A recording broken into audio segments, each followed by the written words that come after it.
The 3,000-year truce is over. Aliens declare war, but humans only laugh part. One Danny Ruiz yawned as he scrolled through the morning comms feed at the lunar relay station. His coffee sat half-finished on the console, growing cold under the soft hum of recycled air. Outside the curved window, Earth hung in the blackness like a blue marble wrapped in clouds. It was just another quiet shift on the moon, the kind that made time feel sticky and slow. Then the alert chimed. Not the usual ping of a routine data packet or a scheduled update from Mars. This was deep frequency, encrypted and tagged with a symbol Danny hadn't seen since his academy days. The triple helix of the Vireth hegemony. His fingers froze over the keyboard. The Vireth hadn't sent a direct message in over 200 years. Officially, they didn't even acknowledge Earth's comms anymore. He tapped the decryption key with a shaky hand. The screen flickered, then filled with smooth, flowing glyphs that resolved into standard English, a version so archaic it used words like thee and verily. Danny blinked. To the children of Saul, the message began. The great truce of 3,000 years is hereby declared void.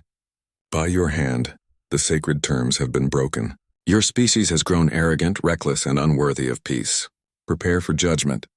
The Vireth Armada approaches. Surrender or be unmade, Danny read it twice. Then he snorted. Oh, come on, he muttered, leaning back in his chair. Is this some kind of prank? He checked the authentication codes. Verified. Cross-referenced the signal origin, deep space near the old neutral zone. Real. He forwarded it to EarthGov with a note. Possible hoax. But signal checks out. Also, who says unmade? Within an hour, every major news outlet on Earth had the story. At first, people were nervous. Old vids of the First Contact War, grainy footage of burning cities and strange ships blotting out the sun, resurfaced online. But then someone pointed out the language. They sound like a Shakespearean villain mad we didn't RSVP to their space party, tweeted Chloe Bennett, a lifestyle vlogger with 20 million followers.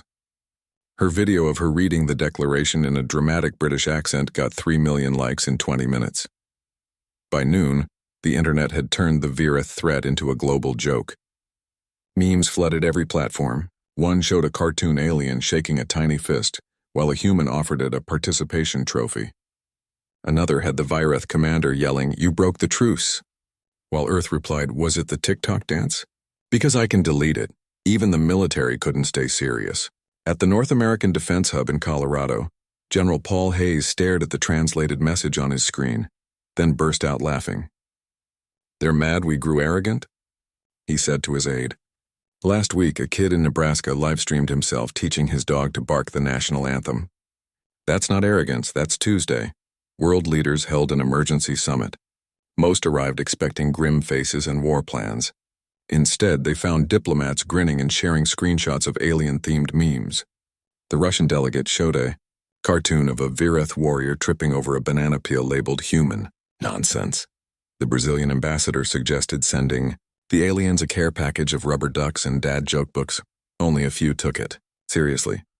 Dr. Elena Morse, a xenohistorian at Oxford, warned that the Vireth weren't known for jokes. They see honor in silence, discipline in obedience, she told a hushed room of officials. If they say the truce is broken, they believe it. And they don't bluff. But her words were drowned out by the tide of laughter spreading across the planet. Schools held Alien Apology Day, where kids wrote funny letters to the Vireth explaining Earth's weird habits. Sorry we put pineapple on pizza. Also, we named a planet after a chocolate bar. Please don't destroy us. Comedians added Vireth roast segments to their sets. Late-night talk shows ran contests for the best fake peace treaty written in emojis. Back on the moon, Danny watched Earth's social feeds scroll by on his secondary screen. He felt a strange mix of pride and unease. Humans had changed so much since the old wars. They'd turned pain into punchlines, fear into farce. But what if the Vireth didn't get the joke? His console beeped again. A new message. Short this time. Just coordinates and a countdown. 72 hours until the Vireth fleet entered Sol's system. Danny sighed and grabbed his coffee. He typed a quick reply, not official, just personal, and hit send before he could overthink it. Hey Vireth, we're really sorry about whatever we did. Want to grab coffee and talk? P.S. We have donuts. He knew they wouldn't answer. but it felt right to try. Down on Earth, no one was building bunkers or loading missiles. Instead, cities lit up with impromptu street parties. People danced in the rain, shared stories, and laughed like the world wasn't about to end. Because in a way, it wasn't. Humanity had long ago decided that if the universe ever came to kill them, they'd meet it with a smile and a terrible pun. And right now, that was exactly what they were doing. The Virith would arrive in 3 days. They expected fear. They expected weapons. They expected a species ready to fight or flee. What they didn't expect was a planet full of humans who thought their war declaration was the funniest thing they'd heard all year. Danny leaned back and watched. Earth spin below, glowing and alive. He smiled. Let them come. Humans hadn't survived 10,000 years of chaos by taking things too seriously. If the Virith wanted a war, they'd get one, but not the kind they imagined. For now, though, it was still just another quiet shift on the moon. And Danny finally took a sip of his cold coffee.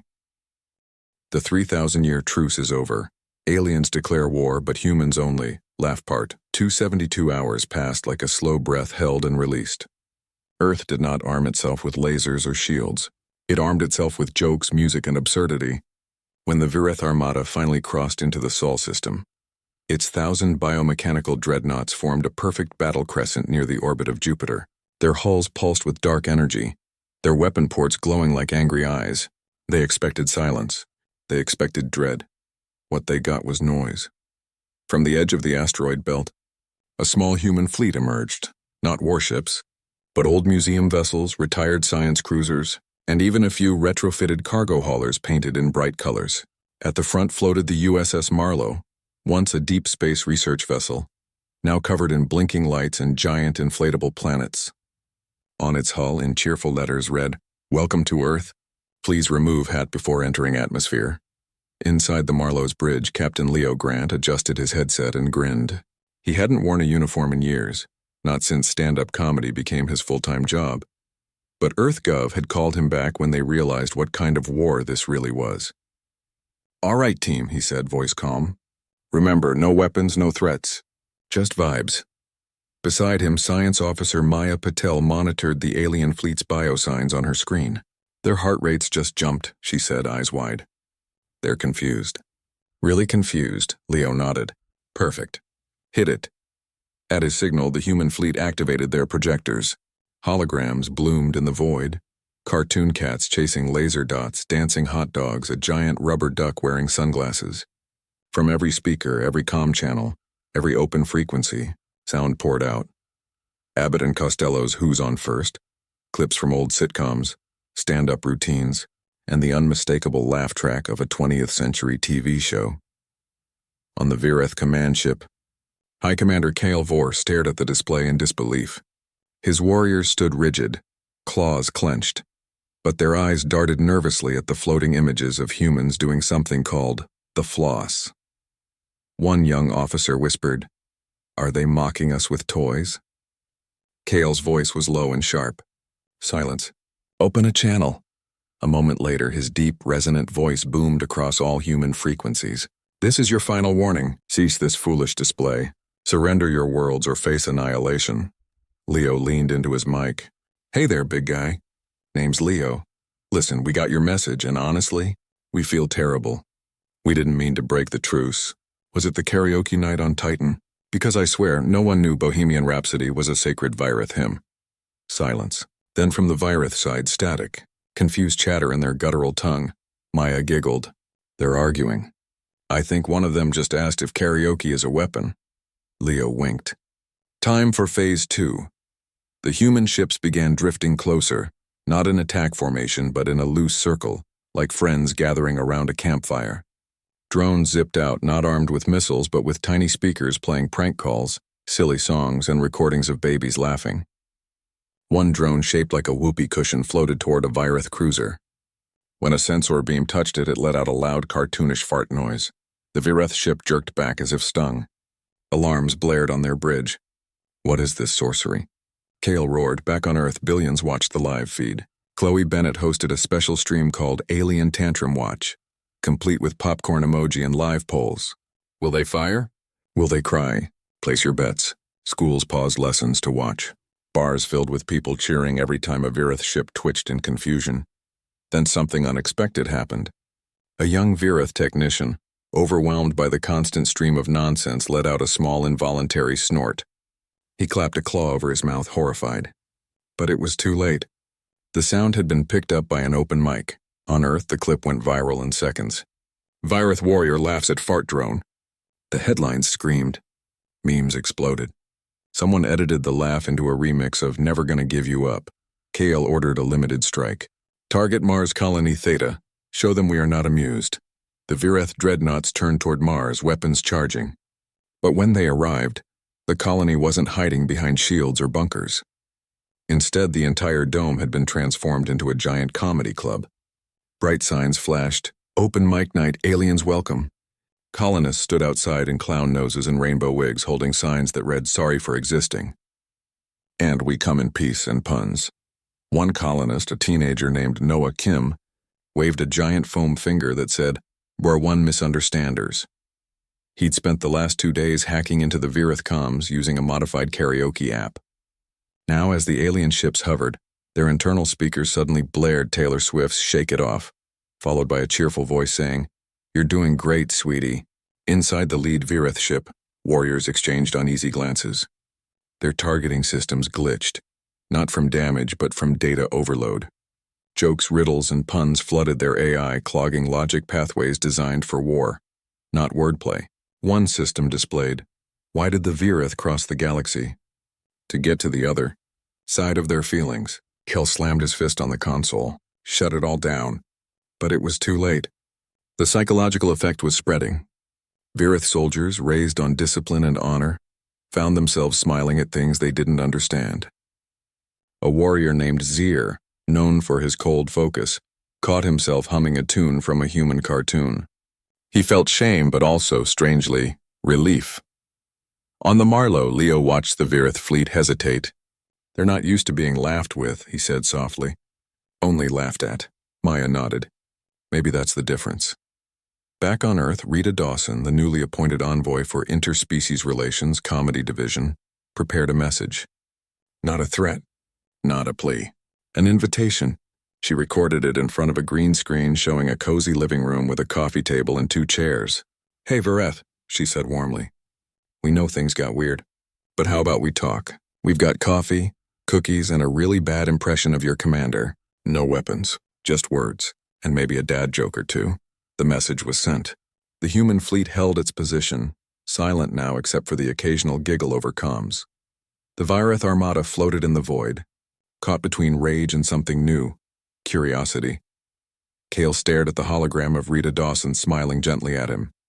He thought of his ancestors who had fled Earth millennia ago, not because they were defeated, but because they couldn't understand a species that cried from laughter. Now, history was repeating itself, but this time, maybe, just maybe, they wouldn't run. The war had begun, but no one was shooting. Instead, in the cold dark between worlds, something far stranger was happening. Humans were offering friendship wrapped in a joke. And the Virith, for the first time in 3,000 years, didn't know how to respond. The 3,000-year truce is over. Aliens declare war, but humans only laugh. Part 3. Frustration coiled inside Kyle Vor like a spring wound too tight. His warriors stood at attention, but their eyes flickered with doubt. Their sacred war chants now triggered strange glitches in their neural implants.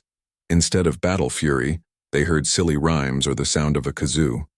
One young officer had burst into tears during morning drills because a human meme about space dads forgetting their tentacles at home reminded him of his own father. Kale knew he had to act. If he showed weakness, the conclave back home would strip him of rank. So he gave the order, a limited strike on Mars Colony Theta, not to destroy, but to shock, to remind humanity that the Virith were not to be mocked. The dreadnoughts moved in formation, plasma cannons humming to life. But as they neared Mars, the colony did not hide. It opened its arms. The dome shimmered with projected lights, smiley faces, dancing emojis, and a giant banner that read, "We're all friends here, even if you're mad." Colonists stood outside in mismatched costumes, some as bananas, others as walking tacos, a few dressed as confused-looking aliens holding sorry signs. At the front, A teenage boy named Noah Kim held up a tablet playing a loop of a puppy sneezing. Kale's targeting officer hesitated. "Commander, they are not armed. They are wearing fruit. Fire a warning shot," Kale growled. Just enough to rattle them. A single plasma bolt shot from the lead ship aimed at an empty patch of red sand. But before it struck, a dozen tiny drones zipped into its path. They didn't block it, they transformed it. Using harmonic resonance fields, a tech humans had repurposed from old music festivals, they turned the plasma burst into a shower of harmless, glowing confetti that rained down like golden snow. The colonists cheered.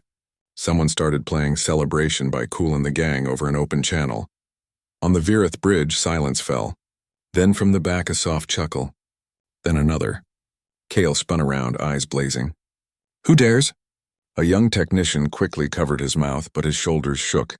"It's just the confetti, sir."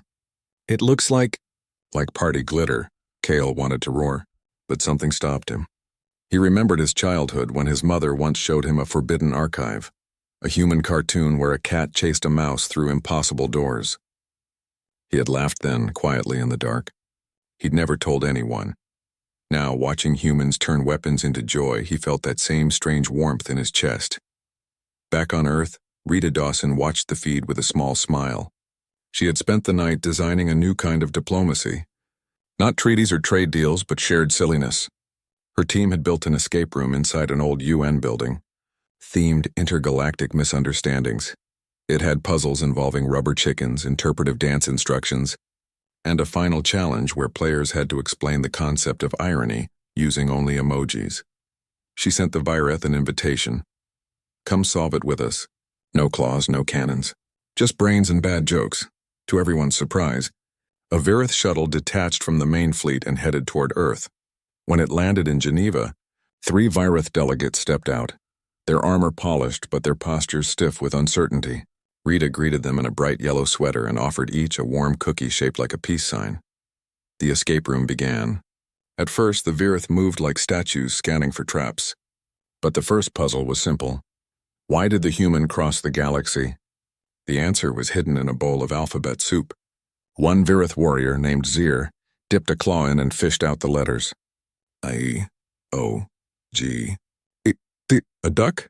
He muttered. Rita grinned. "Close. To get to the other side." Zir blinked. Then, slowly, the corners of his mouth lifted. It wasn't a full laugh, but it was a start. The next room required them to perform a short dance to unlock a door. The Virith exchanged panicked looks. "We do not move like this," one whispered. But Rita just played a silly song and started dancing herself, arms flailing, hips wiggling. After a moment, Zir shuffled his feet. Then another joined. By the end, all 3 were doing a clumsy version of the sprinkler, their stiff movements softening with each beat. Outside, crowds gathered, not with fear, but with phones raised to record. "They're learning the floss," someone shouted. Meanwhile, high schooler Noah Kim had taken his prank war to a new level. Using his karaoke app hack, he'd replaced the Virith fleet's battle hymns with pop songs. Now, whenever a ship powered up its engines, it accidentally blasted "I'm Just a Kid" or "Dancing Queen" across all channels. Warriors trying to meditate for battle found themselves humming along. Even Kyle wasn't safe. His private comms buzzed with a message labeled "Urgent, your favorite smoothie recipe." He opened it, expecting a trap. Instead, it was a video of a human grandmother teaching how to make Galaxy Berry Blast with extra glitter. At the end, she winked and said, "You look like you need a hug, sweetie." He watched it 3 times. The psychological toll grew. Virith biomonitors showed rising levels of oxytocin, the bonding hormone in crews exposed to human media. Their aggression dropped. Their sleep improved. Some even started collecting Earth memes, trading them like rare crystals. One night, Kale overheard 2 warriors arguing not about tactics, but about which human comedian was funnier, the one who talked about laundry or the one who imitated robots. He should have stopped it. But he didn't. Instead, he opened a private channel to Rita Dawson. "Your escape room," he said, voice low. "Does it have a level for commanders who don't know how to stop being angry?" Rita's reply came instantly. "We're building it right now. Want to help design it?" Kyle stared at the stars through his viewport. For the first time in his life, he felt something other than duty. He felt Curious, the war was still on paper, but in practice it had become something else entirely. A strange, joyful collision of two worlds that didn't speak the same language but were learning to laugh in harmony. And as Earth's lights twinkled below, Vor allowed himself a small, quiet smile. No one saw it. But it was there, the first crack in 3,000 years of silence. The 3,000-year truce is over. Aliens declare war. But humans only laugh part 4, while the Vireth fleet floated in confused silence near Mars, and diplomats danced in Geneva escape rooms. A quiet discovery was unfolding in a dusty archive beneath the New Mexico desert. Ben Carter, a history teacher with messy hair and a love for old paper books, had spent weeks digging through declassified EarthGov files. He wasn't looking for war plans or alien tech. He was chasing a rumor, a footnote in a forgotten report that mentioned the real reason the original truce was signed. Most people thought the first contact, war ended because both sides were too tired to fight. But Ben had always suspected there was more to it. The records from 1187 BCE were spotty, written on brittle scrolls and old data chips, but one line kept appearing. The Vireth withdrew not in defeat, but in bewilderment. Bewilderment. Not fear, not loss, bewilderment. Ben dug deeper. He found logs from early human scouts who'd boarded a damaged Vireth ship after a battle. Inside, they didn't find weapons or war plans. They found journals. And in those journals, the Vireth wrote not of human strength, but of human strangeness. One entry read, "They weep while laughing. They build tall towers just to jump off them with fabric wings. They feed small animals treats and call it love. This is not a warrior species. This is chaos given skin." Another log described how Vireth warriors, after capturing a human village, were handed flowers and invited to a birthday party. They left within hours, muttering about unholy joy. Ben's heart raced. He finally found the smoking gun, a sealed transcript from the final peace meeting. The Vireth commander at the time, a female named Vexa Rowe, had said plainly, "We cannot fight a species that does not understand seriousness. Their minds move like wind. To destroy them would be like crushing a soap bubble, pointless and sad." The truce wasn't born from respect or fear. It was born from pure cosmic confusion. Ben called his friend Lena, a data journalist in Chicago. "You won't believe this," he said, voice shaking. "The Vireth didn't stop fighting us because we were strong. They stopped because we made no sense." Lena listened, then laughed. "So we've been scaring them with memes for 3,000 years? "Exactly," Ben said. "And now Vor is doing the same thing his ancestors did. He's trying to act tough, but deep down he's just as lost as they were." Within hours, Lena published the story. She didn't bury it in academic jargon. She made it simple, funny, and real. Her headline read, "Aliens didn't lose the war. They got confused by our weirdness." She included quotes from the ancient logs, side by side with modern memes. One image showed a Vireth journal entry next to a viral TikTok of a dog wearing sunglasses riding a Roomba. The caption still doesn't make sense. Still adorable, the story exploded. People finally understood why the Vireth were so angry. It wasn't about broken rules or secret weapons. It was about pride. For 3,000 years, the Vireth had told themselves they left Earth out of mercy. But the truth was they'd been emotionally overwhelmed by a species that cried at weddings, laughed at funerals, and built robots just to tell jokes. Now, their descendants had returned, hoping to prove they were in control this time. But humans hadn't changed. If anything, they'd gotten weirder. The revelation hit the Vireth fleet like a quiet wave. Rita Dawson, sensing the shift, sent Vor a personal message. Not a joke this time, but the full transcript of the ancient peace meeting. She added only one line. "Your ancestors weren't weak. They were just the first to realize we're not a threat. We're a mirror." Kyle read it alone in his quarters. The words burned in his mind. He remembered his training, the stories of human savagery he'd been taught. But none of it matched what he saw now. The humans didn't hide. They shared. They didn't threaten. They invited. He called Zir, the young warrior who'd laughed at the confetti. "Tell me honestly," Kale said. "Do you feel at war?" Zir hesitated. "No, Commander. I feel curious and a little hungry. They keep sending recipes." Kale almost smiled. That night, he did something no Vireth commander had done in millennia. He opened a public channel, not to declare, but to ask. "Why?" he said, his voice rough but calm. "Why do you laugh when we come to destroy you?"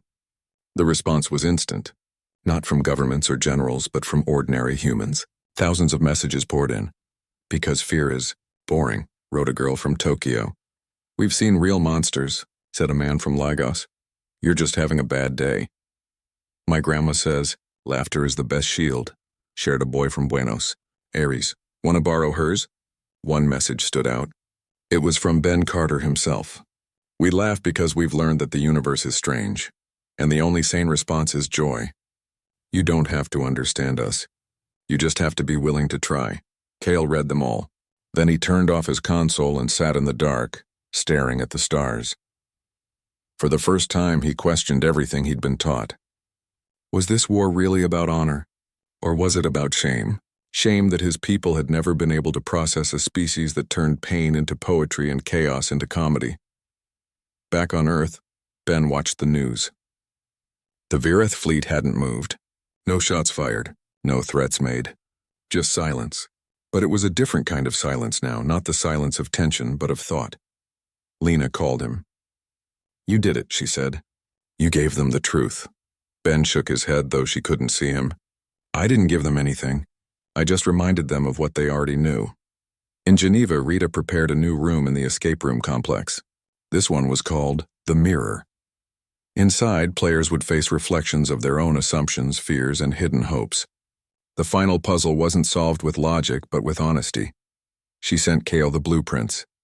"Come see for yourself," she wrote. The doors open, and far out in space, aboard a ship built for war, a Virith commander took a deep breath and whispered a single word into the void. "Okay." It wasn't surrender. It wasn't victory, it was the beginning of understanding. The 3,000-year truce is over. Aliens declare war, but humans only. Laugh Part 5. Cale Vor stepped onto Earth not as a conqueror, but as a guest. He wore no armor, only a simple gray tunic gifted to him by Rita Dawson. His claws were sheathed, his posture relaxed. Around him, Geneva buzzed with quiet excitement. Not fear, but the kind of energy that comes when something new and good is about to begin. The old war was over.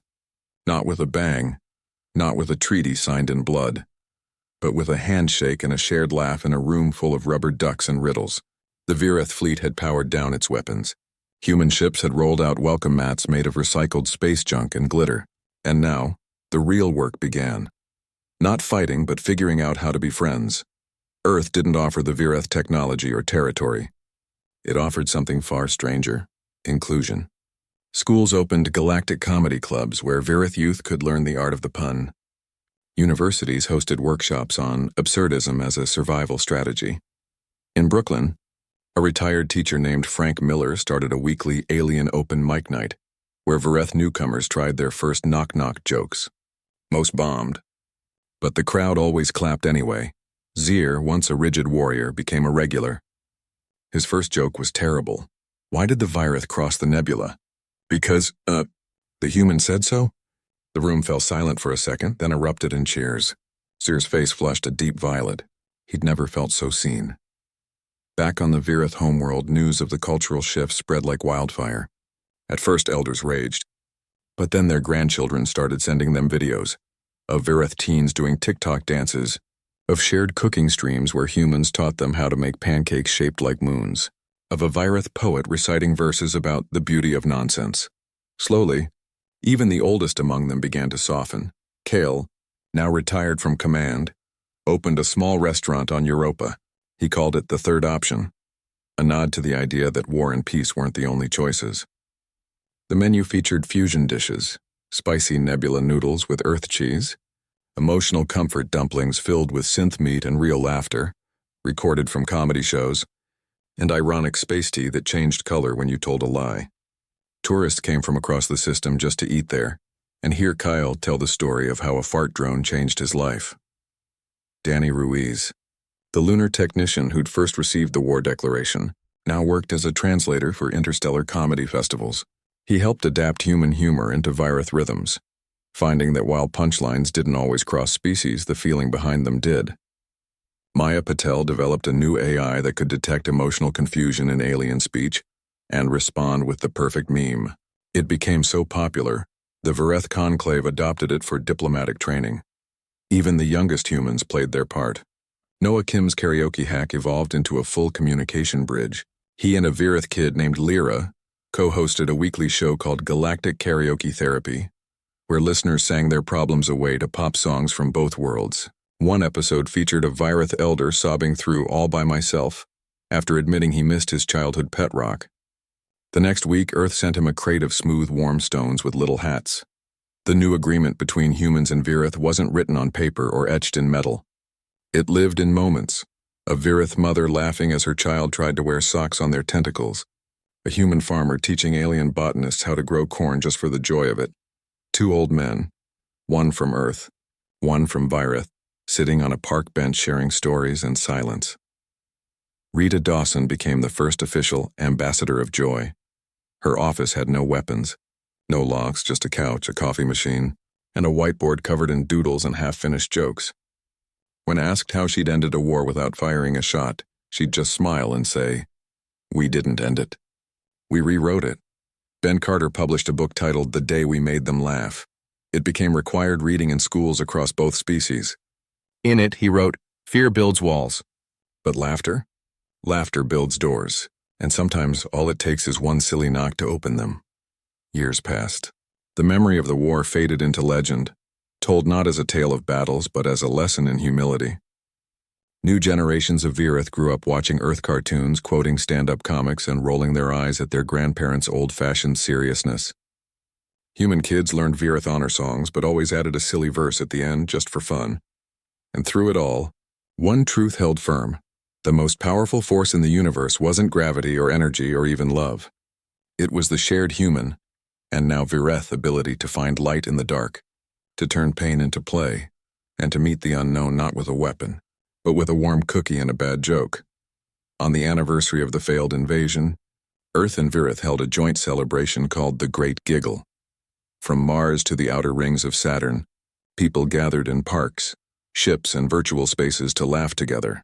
Kale stood on a stage beside Rita holding a mic. He cleared his throat, then said the one line he'd practiced for weeks. "I used to think laughter was weakness. Now I know it's the bravest sound in the galaxy." The crowd roared, not with anger, with joy, and somewhere in a quiet corner of the universe, the last echo of the 3,000-year truce finally faded. Not in fire, but in the gentle, endless ripple of a shared smile.